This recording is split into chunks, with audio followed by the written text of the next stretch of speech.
بسم اللہ الرحمن الرحیم۔ السلام علیکم۔ ہمارا رب تو ہم پر ہماری ماں ہمارے باپوں سے بھی زیادہ شفقت و رحم کرنے والا ہے۔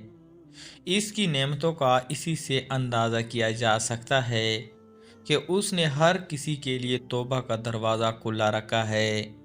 کوئی چاہے کتنے ہی کفر و شرک کیوں نہ کر چکا ہو، کتنی ہی سرکشی و تکبر میں مبتلا رہا ہو، رحمت کے دریا اس کے لیے بھی ٹھاٹھے مار رہے ہیں اور توبہ کے دروازے اس کے لیے بھی کھلے ہیں۔ اس ضعیف العمر بوڑھے کو ہی دیکھ لیں جس کی کمر قبر سنی کی وجہ سے جھک گئی، ہڈیاں تک کمزور ہو چکی تھی۔ وہ نبی اکرم صلی اللہ علیہ وآلہ وسلم کی خدمت میں اس وقت حاضر ہوا جبکہ آپ صلی اللہ علیہ وآلہ وسلم اپنے صحابہ رضی اللہ تعالی عنہم کے مابین تشریف فرما تھے اور وہ اپنے قدموں کو زمین پر گھسیٹتے ہوئے آ رہا تھا۔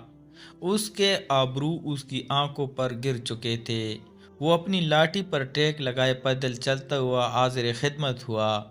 اس نے نبی اکرم صلی اللہ علیہ وآلہ وسلم کے سامنے کھڑے ہو کر بڑی المناک اور درد بری آواز سے عرض کی، یا رسول اللہ صلی اللہ علیہ وآلہ وسلم، اس شخص کے بارے میں آپ کیا فرماتے ہیں جس نے ہر قسم کی گناہ کی ہوں اور ان میں سے کسی ایک کو بھی نہ چھوڑا ہو؟ اس نے کسی صغیرہ کو تو کیا کسی کبیرہ سے بھی کبھی ہاتھ نہ کھینچا، اور اگر اس کے گناہوں کو روئی زمین کے تمام لوگوں پر تقسیم کر دیا جائے تو وہ سبھی کو ڈبو دے۔ کیا اس شخص کے لیے بھی توبہ کا کوئی موقع ہے؟ حضور نبی اکرم صلی اللہ علیہ وآلہ وسلم نے اس کی طرف نگاہیں اٹھائی تو کیا دیکھتے ہیں کہ ایک بوڑھا شخص ہے جس کی کمر جھک چکی ہے، سانسیں اکڑ چکی ہیں، ماں وصال کی گردش نے اسے توڑ رکھ دیا ہے اور شہوت رانیوں کے بعد آلام و مصائب نے اسے ہلاک کر رکھا ہے۔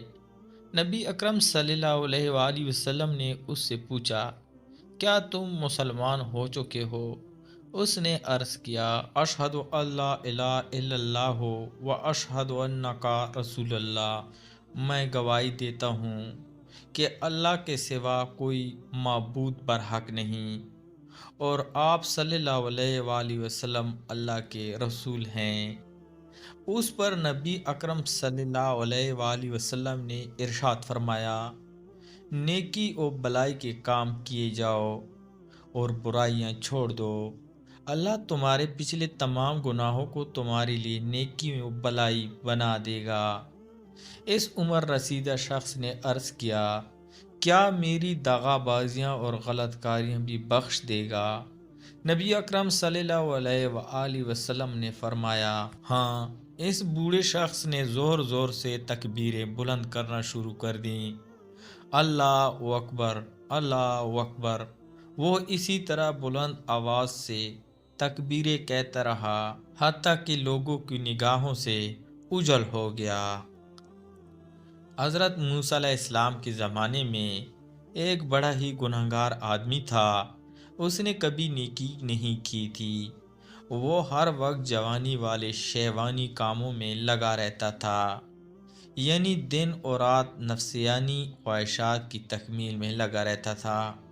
کبھی اس کے دل میں اللہ کا ڈر و خوف آتا ہی نہیں تھا۔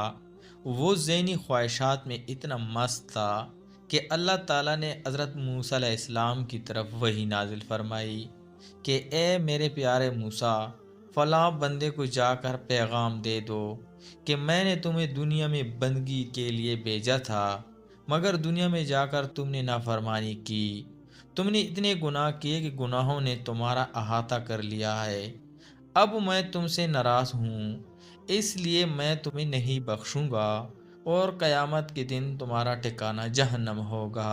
حضرت موسیٰ علیہ السلام نے جب یہ پیغام سنایا کہ تو نے اتنے گناہ کیے کہ اللہ تم سے ناراض ہے اور فرماتا ہے میرے بندے میں تجھ سے ناراض ہوں، تو نے قدم قدم پر میرے حکموں کو توڑا اور میرے پیغمبروں کی سنتوں کو چھوڑا، لہٰذا میں تجھ سے خفا ہوں، اب میں تجھے نہیں بخشوں گا اور تجھے جہنم میں ڈال دوں گا۔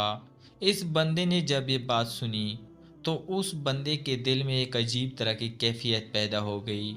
وہ سوچنے لگا، میں اتنا بڑا گناہگار ہوں کہ اللہ تعالیٰ مجھ سے ناراض ہے، اور اللہ تعالیٰ نے اپنے پیغمبر کے ذریعے پیغام بھیج دیا کہ میں تجھ سے خفا ہوں، تجھ سے ناراض ہوں اور تجھے جہنم میں ڈال دوں گا۔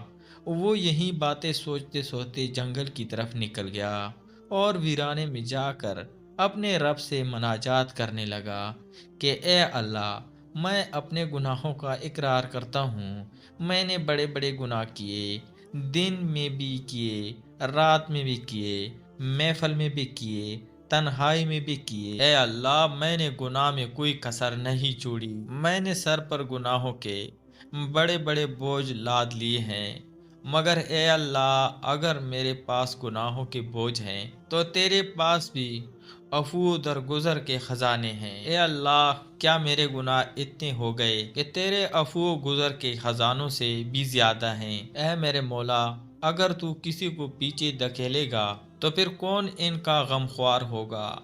اے بکسوں کے دستگیر، میں تیرے سامنے فریاد کرتا ہوں، مجھے مایوس نہ کر، تیری رحمت میری گناہوں سے زیادہ ہے اور میرے گناہ تیری رحمت سے توڑے ہیں۔ بالآخر اس نے یہاں تک کہہ دیا، اے اللہ، اگر میرے گناہ اتنے زیادہ ہیں کہ بخشش کے قابل نہیں ہے تو میری ایک فریاد سن لے کہ تیری جتنی بھی مخلوق ہے ان سب مخلوق کے گناہ میرے سر پر ڈال دیں، مجھے قیامت کے دن عذاب دے دینا، مگر باقی بندوں کو معاف کر دینا۔ اس کی یہ الفاظ اللہ تعالیٰ کو پسند آئے، لہٰذا اللہ تعالیٰ نے فوراً حضرت موسیٰ علیہ السلام کی طرف وحی کی، اے موسیٰ، اس بندے کو بتا دیجئے کہ جب تو نے میری رحمت کا اتنا سہارا لیا تو سن لے، میں حنان ہوں، منان ہوں، رحیم ہوں، لہٰذا میں نے تمہارے گناہ کو معاف کر دیا، بلکہ تمہارے گناہوں کو نیکیوں میں بدل دیا۔